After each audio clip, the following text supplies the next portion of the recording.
जो हमारा first question है वो है आपका बुक एंड ऑथर पे।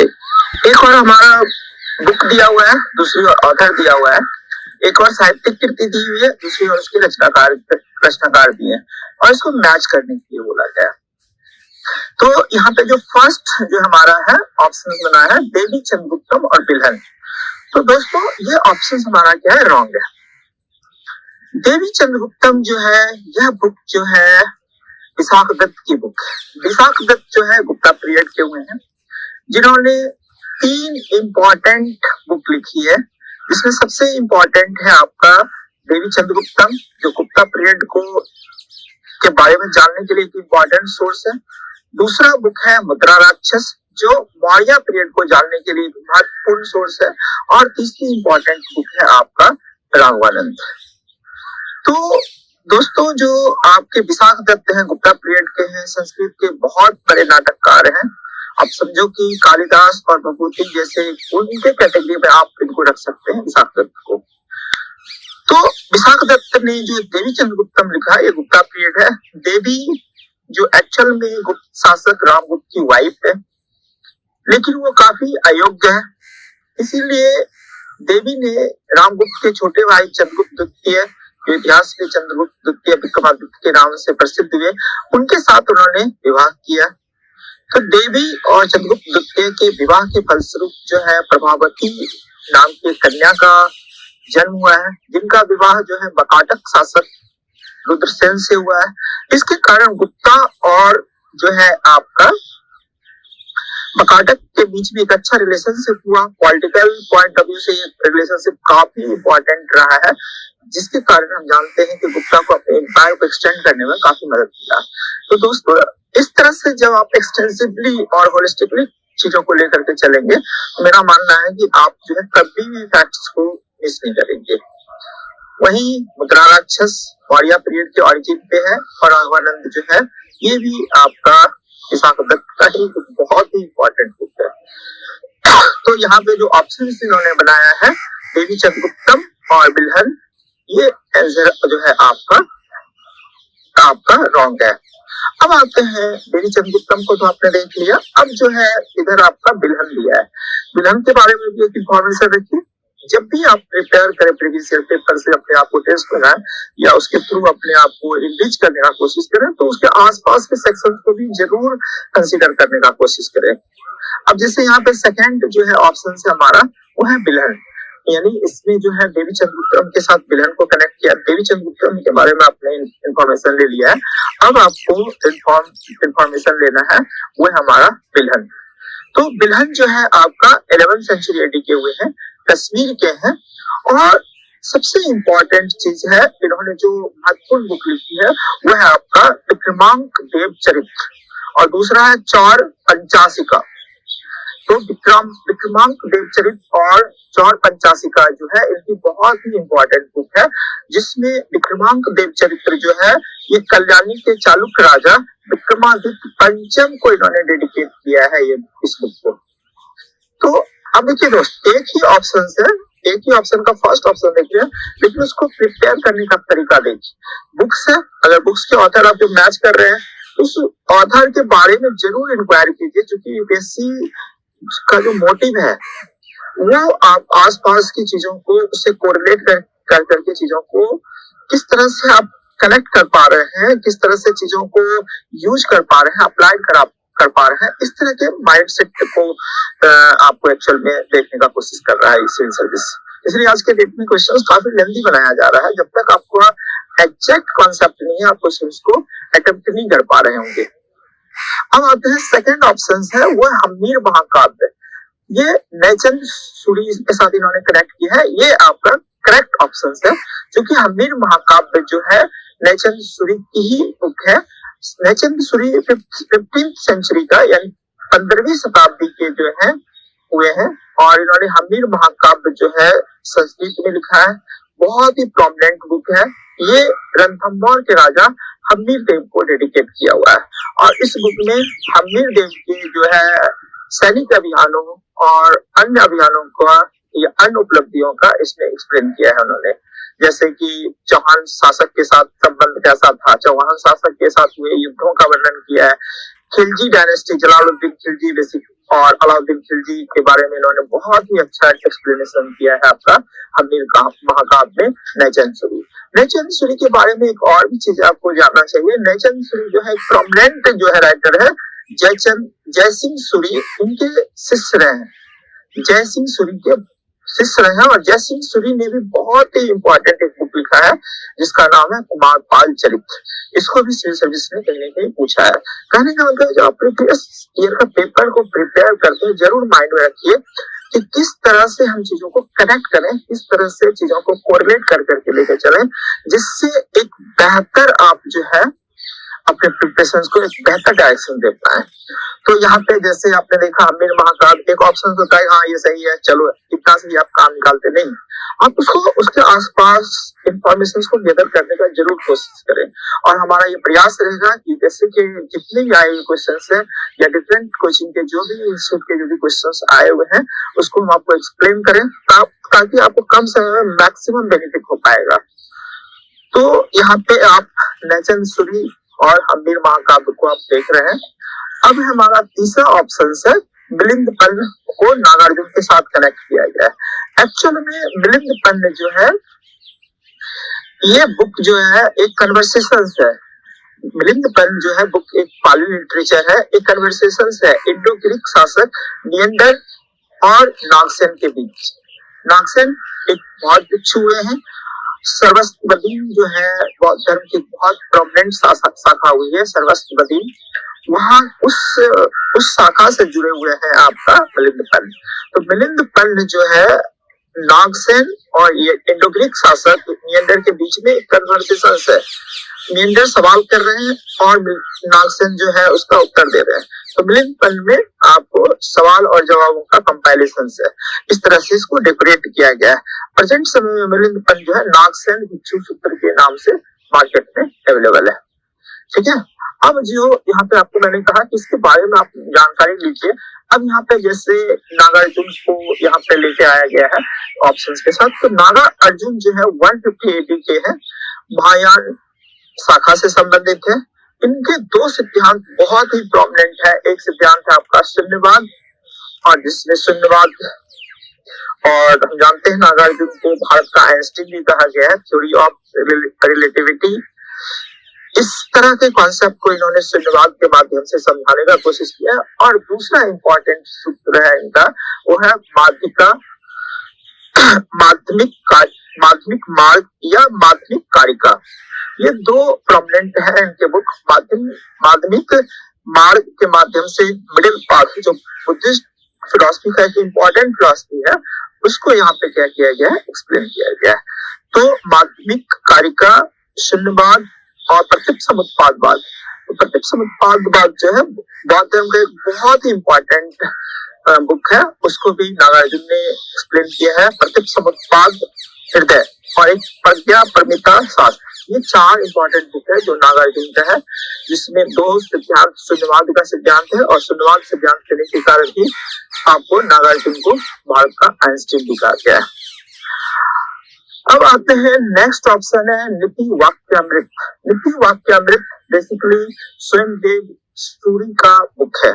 स्वयंदेव सूरी जो है 10th सेंचुरी AD के हैं और प्रतिहार राजा महेंद्रपाल सेकंड के राज दरबार से ये कोरिलेट करते हैं, यानी उससे ये आपका है। तो यहाँ पे जो यूपीएससी ने चारों ऑप्शंस बनाए हैं, तो यूपीएससी के चारों ऑप्शंस में option number 2 and option number 4 ये आपके क्या है, करेक्ट है। इसलिए ऑप्शंस इसका होगा केवल दो ही इसमें आपको करेक्ट है, बाकी सारा रॉन्ग है। यानी देवी चंद्रगुप्तम और मिलिंद पन्न वाले 1 और 3 रॉन्ग है एंड 2 एंड 4 आपका क्या है, सही है। तो सोमदेव सूरी वाले ऑप्शंस को ध्यान रखिएगा। नीति वाक्यामृत एक प्रोमिनेंट बुक है, सोमदेव सूरी का 10th सेंचुरी AD का है और प्रतिहार राजा महेंद्रपाल सेकंड के राज दरबार से है और कंटेम्पोररी है राष्ट्रकूट शासक कृष्ण थर्ड के भी ये कंटेम्पोररी रहे। तो यहाँ तक आपका कॉन्सेप्ट क्लियर हो गया। अब आते हैं हम नेक्स्ट क्वेश्चन के लिए। नेक्स्ट क्वेश्चन में डायनेस्टी के ऑरिजिन पे क्वेश्चन इन्होंने बनाया है, डायनेस्टी के ऑरिजिन पे बनाया है क्वेश्चन। तो यहाँ पे आप देखिए कि जो होयसल है, घरवाल है, काकातीय है और यादव डायनेस्टी है। यहाँ पे 4 डायनेस्टी को ऑरिजिनेट किया गया, आपको ऑप्शंस बनाया गया और आपसे पूछा गया है इसमें से कौन सी डायनेस्टी 8th सेंचुरी एडी में आपका क्या हुआ है, ऑरिजिनेट हुआ है। तो यहाँ पे देखिए 4 ऑप्शंस में आप जो 3 ऑप्शन है, होयसल, काकातीय और यादव, ये तीनों साउथ इंडिया के डायनेस्टी है। तीनों जो है आपके साउथ इंडिया के डायनेस्टी है और गढ़वाल जो है आपके नॉर्थ इंडिया के। तो होयसल, काकातीय और यादव जो डायनेस्टी है, इसका ओरिजिन बेसिकली जो है पश्चिमी चालुक्य यानी कल्याणी के चालुक्य डिक्लाइन करने के बाद हुआ है। बात समझ आ रहा है? तो होयसल, काकातीय और यादव बेसिकली जो है, अगर कह सकते हैं, ये कोरिलेट करते हैं या इसका संबंध जो है बेसिकली आपको कल्याणी के चालुक्य से था। अब आते हैं, जैसे फर्स्ट ऑप्शन इन्होंने बनाया होयसल। होयसल जो है आपका, इनका पीरियड है 10th सेंचुरी से 14th सेंचुरी एडी। ये जो है कर्नाटक, कंप्लीट कर्नाटक और तमिलनाडु के कावेरी रीजन से है होयसल। इसका कैपिटल है द्वार समुद्र हुआ करता था, जिसको हेलीब्रिड कहा गया है प्रेजेंट समय में। ये चीजें ध्यान में रखने का आपको है। और इसके फाउंडर है होयसल डायनेस्टी का निरपाकामा सेकंड। निरपाकामा सेकंड होयसल डायनेस्टी के हैं आपके फाउंडर है। 10th सेंचुरी से 14th सेंचुरी आपका होयसल डायनेस्टी से है। सेकंड ऑप्शन इन्होंने जो गढ़वाल का बनाया है, गढ़वाल जो है 11th सेंचुरी एडी से 12th सेंचुरी एडी का पीरियड रहा है और यशो विग्रह इसके फाउंडर है और इसका कैपिटल जो है वो कन्नौज है और एक प्रमुख शासक गढ़वाल के हैं वो आपका जयचंद। नाम सुना होगा आपने जयचंद का। नेक्स्ट है आपका, नेक्स्ट जो ऑप्शन ने बनाया है वो है काकातीय। काकातीय जो है 12th सेंचुरी से 14th सेंचुरी एडी के बीच के हैं, मुख्यतः प्रेजेंट समय के तेलंगाना और आंध्र प्रदेश रीजन से बिलोंग करते हैं। ठीक है, और इसके जो फाउंडर है बेताराजू या प्रोला राजा, इसके क्या है, फाउंडर है। नेक्स्ट है आपका यादव डायनेस्टी, 12th सेंचुरी से 14th सेंचुरी एडी इनका पीरियड रहा है। देवगिरी या दौलताबाद इसके क्या है, कैपिटल पे। तो दोस्तों इस तरह से देख रहे हैं कि साउथ इंडिया के जो ये 4 आपके हैं, चारों का ऑरिजिन जो है कल्याणी के चालुक्य डिक्लाइन करने के बाद हुआ है। यानी 4 में से 3 आपको साउथ इंडिया के हैं और तीनों का ऑरिजिन जो आप देख रहे हैं वो आपका क्या है, आपकी 10वीं शताब्दी से के बाद है या 10वीं शताब्दी और 10वीं शताब्दी के बाद इनका पीरियड है और घरवाल का 11वीं शताब्दी का। लेकिन क्वेश्चन यहाँ पे डिमांड किया गया है कि इसमें से कौन से 8वीं शताब्दी का ऑरिजिन का है। इसमें कोई भी ऑप्शन आपके क्या होंगे, 8वीं शताब्दी से बिलोंग नहीं करेंगे। अब फ्रेंड्स हम नेक्स्ट क्वेश्चन के लिए आते हैं। नेक्स्ट क्वेश्चन है, एक स्टेटमेंट दिया गया है कि आत्मा केवल जंतु और पादप जीवन की संपदा नहीं है, बल्कि शिलाओं, प्रवाहित जलधाराओं और अन्य अनेक प्राकृतिक वस्तुओं की भी है, जिन्हें अन्य धार्मिक संप्रदाय जीवित नहीं मानते। यहाँ पे जो कॉन्सेप्ट है वो है सोल के कॉन्सेप्ट का है। अब देखिए सिंपल सा बात है, फर्स्ट ऑप्शन जैसे इन्होंने बनाया है बौद्ध परंपरा। डेफिनेटली हम लोग जानते हैं कि जो आत्मा की संकल्पना जो है बौद्ध धर्म में स्वीकार नहीं किया गया है।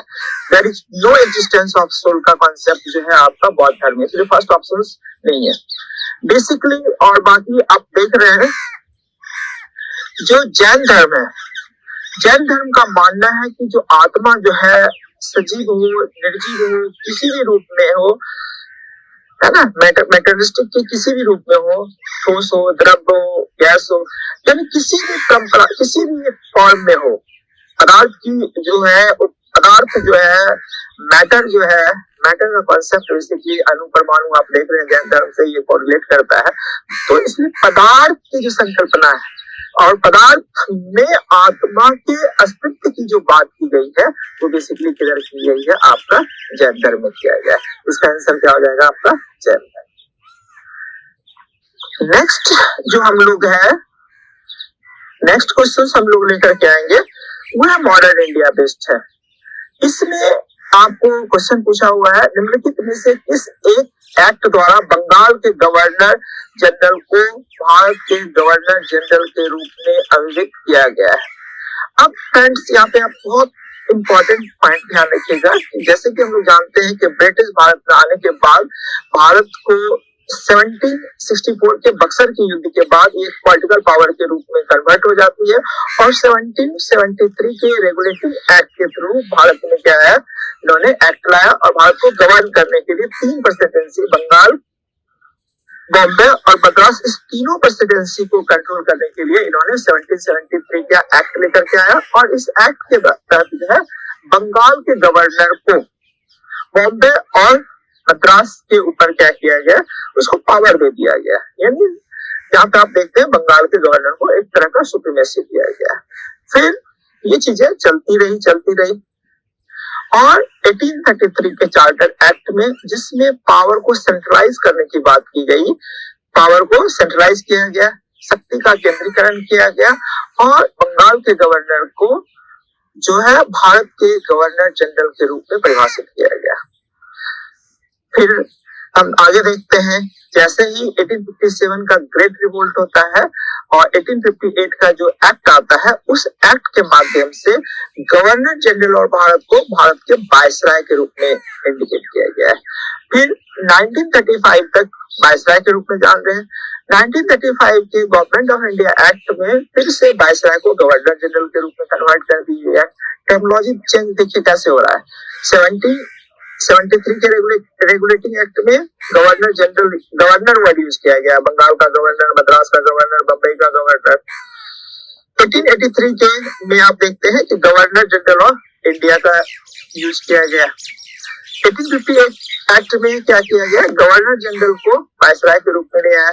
1935 के एक्ट में फिर से वायसराय के लिए गवर्नर जनरल टर्म्स यूज किया गया और 1947 का जो एक्ट है, इसके इंडिया इंडिपेंडेंस एक्ट, इसने गवर्नर जनरल के पोस्ट को क्या किया गया, खत्म कर दिया गया। इसलिए हम जानते हैं कि भारत का जो अंतिम गवर्नर जनरल कौन है, आपका माउंटबेटन है। यही गवर्नर जनरल पोस्ट बाद में आफ्टर इंडिपेंडेंस, अगर आप कह सकते हैं, तो हमारा प्रेसिडेंट ऑफ इंडिया यानी भारत के राष्ट्रपति के रूप में हमारे सामने आया। अब आते हैं नेक्स्ट क्वेश्चन के लिए। ये क्वेश्चन है आपके विजयनगर के। विजयनगर साम्राज्य के इनमें से किस एक शासक ने तुंगभद्रा नदी पर एक विशाल बांध निर्मित किया और नदी से राजधानी नगर तक कई किलोमीटर लंबी एक नहर और पुलिया का निर्माण किया? तो दोस्तों यहाँ पे जो आपका जो आंसर होगा वो होगा आपका देवराय फर्स्ट। देवराय फर्स्ट विजयनगर के एक काफी प्रोमिनेंट रूलर रहे हैं और देवराय फर्स्ट ने जो आपको हम जानते हैं कि मुसलमानों को भी आर्मी में प्रवेश दिया, इन्होंने कैनाल का डेवलपमेंट किया, नहरों का निर्माण किया ताकि कृषि का विकास किया जाए। तो कृषि के विकास के लिए इन्होंने तुंगभद्रा नदी पर एक विशाल बांध का निर्माण किया और जो है कई किलोमीटर लंबी एक नहर और पुलिया का निर्माण किया। तो यानी यहाँ पे आप